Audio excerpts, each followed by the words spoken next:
Yeah. So even this idea of the coming of Christ, that the entire so-called Christ story, there's a book that people can look at by Kersey Graves that is the 16 crucified saviors before Christ.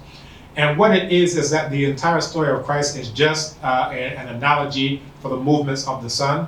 The 12 disciples is really talking about 12 constellations. The death and resurrection is talking about the winter solstice, where the sun stays down for 3 days and then it rises one day. The winter solstice. That's why they say December 25th is the birth of so-called Christ. It's talking about at that third day, now it comes up. People are celebrating Easter and don't know that's really talking about the spring equinox.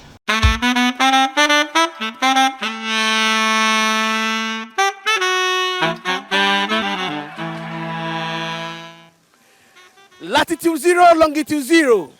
Speaking from the center of the world, Ghana. This is where we are. This is the center of Pan-Africanism. Moving black people forward, uniting us on the same platform, telling the stories that concerns us. Boom!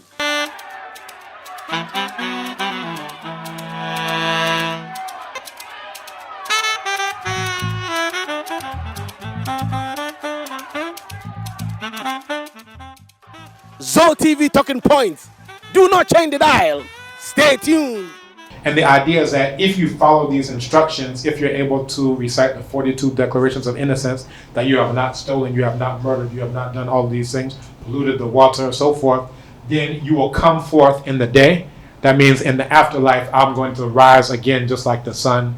And that's, the idea. So at the last stage, at the later stage, I should say, you have the book of coming forth by day. So this book of coming forth by day is now anyone who can afford to have it written on papyri, which is where the word paper comes from, right? So papyri is plural, papyrus is singular, like alumnus, alumna. Oh, yeah. So, and again, that comes from the indigenous term, and that's also where the word paper comes from.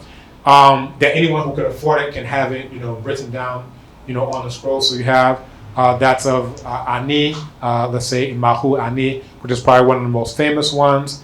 There are several of others that are out there as well. So those are the different ones. So when you go to the end, let me come back. So when you go to the earliest ones, in terms of the earliest, some of the earliest pyramids, that's where you have, where Nice is the first one to have this inscribed inside of the pyramid. You have Sarah, Pepi, and so forth and so on. So where did the pharaohs live? Where did they live? Right, they would live in what would be called the Great House, also the referred Great to House. as, right? Which is separate from the pyramid. Which is like, yes, exactly. So that's like what we will refer to later on as Per-Aa, referring to the ruler by the name of his house. And it would also, they had this Per-Hej, it would also be known as the White House, right? So the idea of having a White House is also coming from that. They were referred to as, Inbu Hej. So Inbu is the word for walls, and the Hej is the word for white, right? So it's referring to like the alabaster or the material that they would use in order to do this. So when you think about the White House, many of you will think of Washington, D.C., but the original idea of living in that White House is coming from, classical Kemet, and that's where they would live, which is different from where, in the afterlife they would be. Now, at a certain point in time, they stopped building pyramids. Well, one, the original science experiment is we're going to send you to the imperishable stars. But at a certain point in time, I would think that they would see that the stars that we've been seeing are the same ones that are still there after all these years, but they stopped building pyramids. Then they start burying the rulers, and what's referred to as the Valley of the Kings. And Valley of the Kings, yeah. I've actually been inside there. So with this, they're actually carving in the side of the mountain. Now, it's interesting, a couple of years ago, somebody sent me, there's all this, garbage up on YouTube, and there was something that said, they were making pyramids out of concrete. And they said that they had primitive tools, so they couldn't have carved stone. Yeah. And I'm like, what makes that so ridiculous is that literally they're carving in the side of a mountain. Yeah. If you go to Djeser, what they refer to as a temple of Hatshepsut that was made for Amen, is literally Hatshepsut, right? That's a female ruler who we can talk about, more in depth later on. But it's literally carved into the side of the mountain. If you look at what they refer to as the Valley of the Kings, the Valley of the Queens, that all of those are literally carved inside of solid rock. Okay. Where it was saying, I forget, it was like 2K, Pharaoh 2K, Egypt 2K, something like that. Pyramid 2K, I think it was. Whatever it was basically saying that they were using magnifying glasses, and they were using concrete to build pyramids. And their rationale was that, it must have been concrete that they were using because their tools were too primitive to carve into stone. Yeah. To carve the stones. Now, what's interesting is at the time of Sarah Khufu, Sarah Khufu, that's Khufu. the title, Sarah, Yeah. literally son of Ra Khufu. Yeah. You have the Diary of Merer. Now, what's significant about that? One, it's the oldest inscribed papyrus known, like period, and they refer to it also as the Wadi al-Jarf papyri. And what it does, it was found in a harbor and actually gives the logistics of how they built that pyramid, how they built the Mirror of Khufu. Okay. And it talks about how they transported the limestone, how they did this, how they did that. Okay. On a daily basis. So the blueprints. Not quite the blueprint. Not quite the blueprint. It's the logistics of how they were able to transport stuff. over water to eventually get there. And just about a month or so ago. So black folks built the pyramid. Yes, definitely. But a lot of people say, it's not us. It's some aliens from somewhere or that built the pyramid. Well, fortunately, our ancestors left receipts. They left receipts. Receipts. Because literally, the Diary of Merer is going through the logistics of how they were doing it. How do you spell the Merer? Merer. Merer. Right. So if you're looking it up, like you want to search it. Yeah. The Diary of Merer. And you can actually find the translation of it. And again, it goes into the provisions that were needed for the workers who are cutting the limestone, how they're going to transport it. And I was about to say about a month ago or so, there was a new survey that was done that showed that underneath what they refer to as the Giza Plateau, there's a dried up branch of Itruhapi, the Nile River. Yes. So when you go there now, it's all dry, but at one point in time, you had a branch of it that went all the way to right where the Meru is sitting right now. So it goes into how they were able to transport it over water and so forth. So I think that's very significant. And then right next to the Meru, I was actually there when they were doing the excavation. You have the places where the workers were living, and they had things where it mentioned they basically assigned themselves or were assigned into work crews. So you have those who are referred to as like the drunkards of Khufu, or the friends of Mary Carre. So they would each group would name themselves like that, and it was built at the times where you have the time of the inundation, and then once the inundation goes, you have this silt with very fertile soil. Yeah. That's what people are farming. But outside of the times where people are doing the agricultural work, these are the times that they're using in order to build the Meru, what's referred to as the pyramids. So I think it's very important for people to actually go and read those primary texts, because not only are there primary texts, there's archaeological evidence where you can go to the Meru. You can see where the people were sleeping, where they were eating. They used to drink something very much like pito, right? Oh, okay. So this is made out of sorghum, some would make it out of millet. Yeah. But there they would make it out of barley, they would make it out of emmer wheat. So they would get bread and beer. Everything is about bread and beer. Oxen, apedu, which is fowl. So you can even read about their diets, what they were eating at the time, the provisions that were made. And then interestingly enough, the oldest worker strike, now this is much later, was because the ruler wasn't able to give provisions to those who were working on his things. That was at the time of Ramasu Mary Amun. We're talking like a couple thousand, let's say 1,005, 2,000 years after the period that we're talking about now. But it's expected that the ruler, if he's going to commission people on these huge, public works projects, the Hut, which are referred to as temples by some, the Meru, which are referred to as the pyramids, all these things that are being built, it means that you have to give provisions. And because they're not using money at that time, they're actually paying people in wheat, for example. Okay. Barley. So these are things that are used for trade, for exchange. Okay. The beer that's being used. So all of those things. Okay. So the houses that have been built for, how do you call it, great houses? Yeah, per is an individual house. Do they still have some of the per in Egypt now? Or is it all broken? Because if the pyramids are still standing there, is the prayer also still standing there, or prayer is gone and it's just left with the pyramids? The most what you'll see are like the fragments of what are referred to as the temples, right? So, and most of those are in ruins, right? And ruins not just because of the passage of time, but because when the Persians came in, when the Assyrians came in, when the Greeks came in, when the Romans came in, and then also when the Arabs came in, they would actually destroy these things and repurpose them, for example, to build mosques.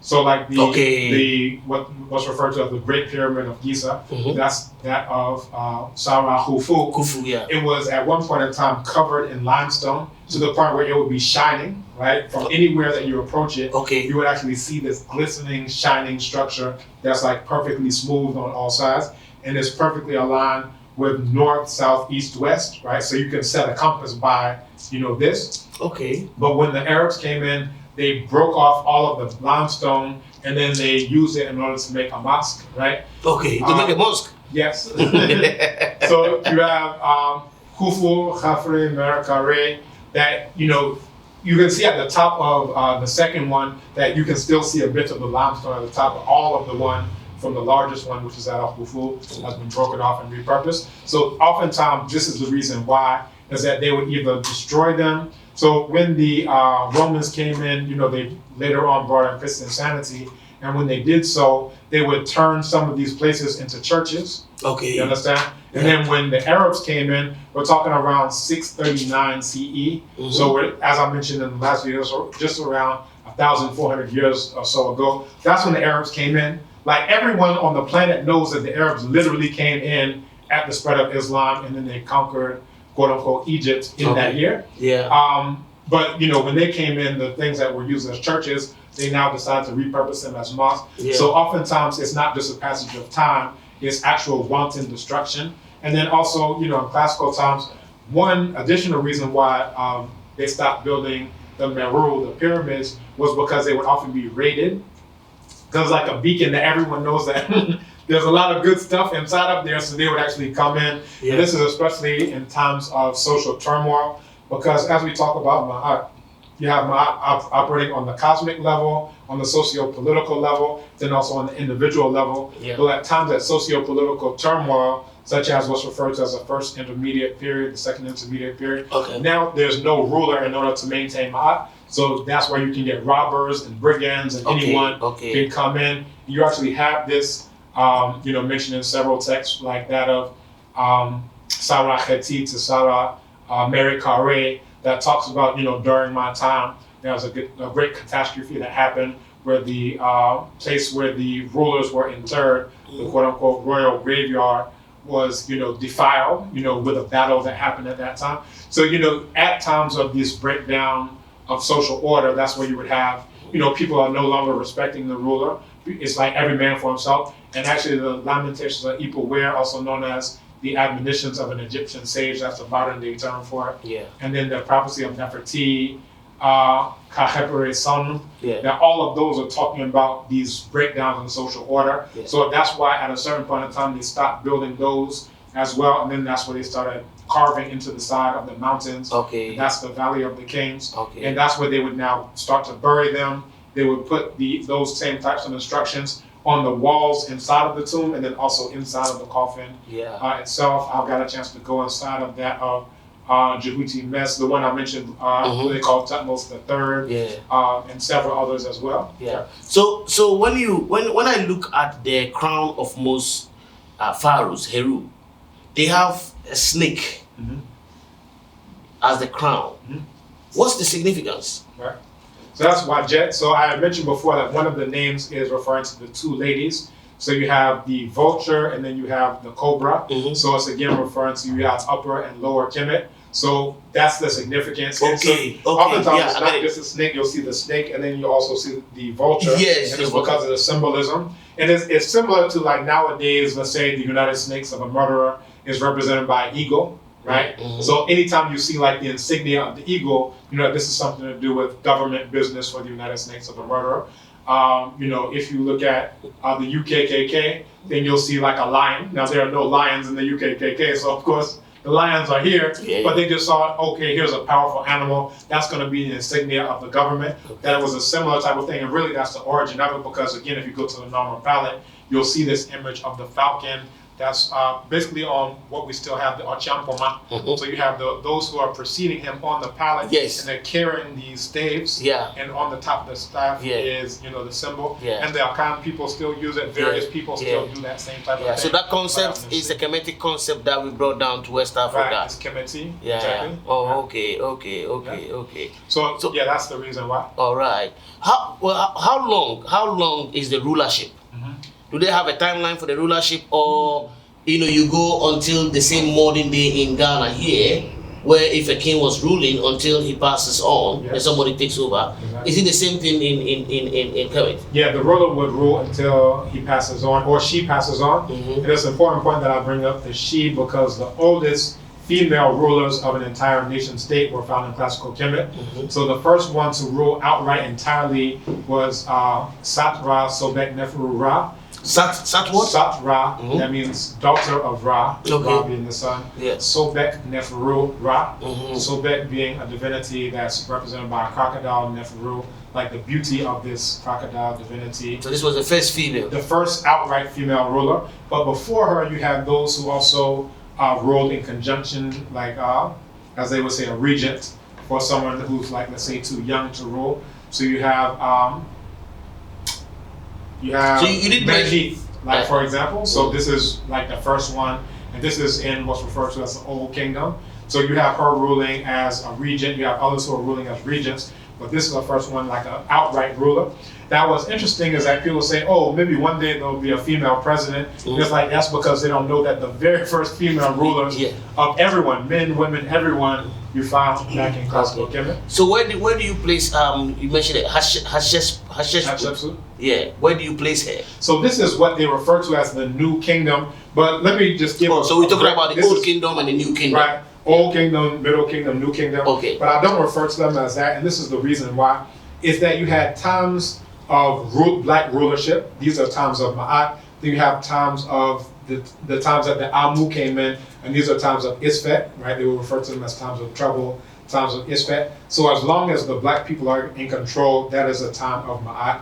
That is a time, where things are in control in terms of socio-political order. So all of that is one order going back, let's say, 7 million years to the very first human beings, all the way up to what they refer to as the first time of Isfet, and that's internecine fighting. That's what they refer to as the first intermediate period.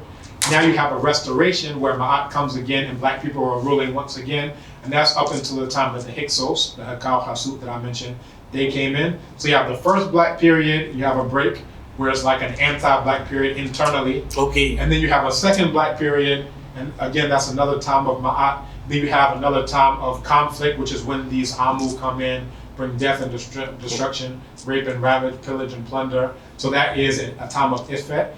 And now you have a third black period that continues all the way to Tanwet Tamin, also known as Bakari. That's my middle name, Bakari, by the way. Okay. And that's the last ruler of a united Kemet and Kush. Okay. So he united Kemet and Kush. And Kush, right? So now he's fighting against the Persians, the Achaemenid Empire. Eventually, he's defeated and he flees into the south, which is where his ancestors came from. Again, this is letting you know that these are black people, but that's not even up for discussion. Yeah. Not only, like where we are right now is not only are they black people, we're on the basis of them being black. What did they do? What did they do with non-black people? What did they do with other black people? That's where we are now. The fact that there are black people was solved, back in 1974 at the UNESCO conference on the peopling of Egypt and deciphering of the Meroitic script by Mamse Khanta Diop and Nana Theophile Obenga. So now we're dealing with, okay, well, they let us know that they were black. Now, what are the primary texts saying that they did in relation to non-black people? That's where we are right now. So, he was the last ruler of united Kemet and Kush, because again, I mentioned before that each ruler was trying to bring in more black people and more lands of black people. And he was the last one before the Persians drove him further south, which is of course the land of black people. And then, you had another group of indigenous black people all the way up to the time of Naktenebo. And this is what they refer to as the last quote unquote native ruler of Kemet, no longer united Kemet and Kush, but just Kemet itself. And he's eventually defeated by the Persians. and he again flees to the south. Yeah. So they're fleeing into where other black people are coming Yeah. from, not to where the non-black people Yeah. are. I want to come back here. Mhm. How old do you think the oldest pyramid will be at this time? The oldest one is the Step Pyramid, and that is over 4,000 years old. Over 4,000 years old. So, according to, and if I make a mistake, viewers up there, go to the comment section and, update me. From my understanding of the Western Gregorian calendar, 2024 is being marked by the fact that Jesus came and gone is 2024 years. Am I making sense? No. No, okay. But it's not your fault. Yes, but So, I'm coming. Let me just make the okay. mistake so that you can No put problem, me. no Yeah, problem. that's what I'm understanding Yes. from the Christian world, that Jesus came and gone 2024 years. That is where the timeline is.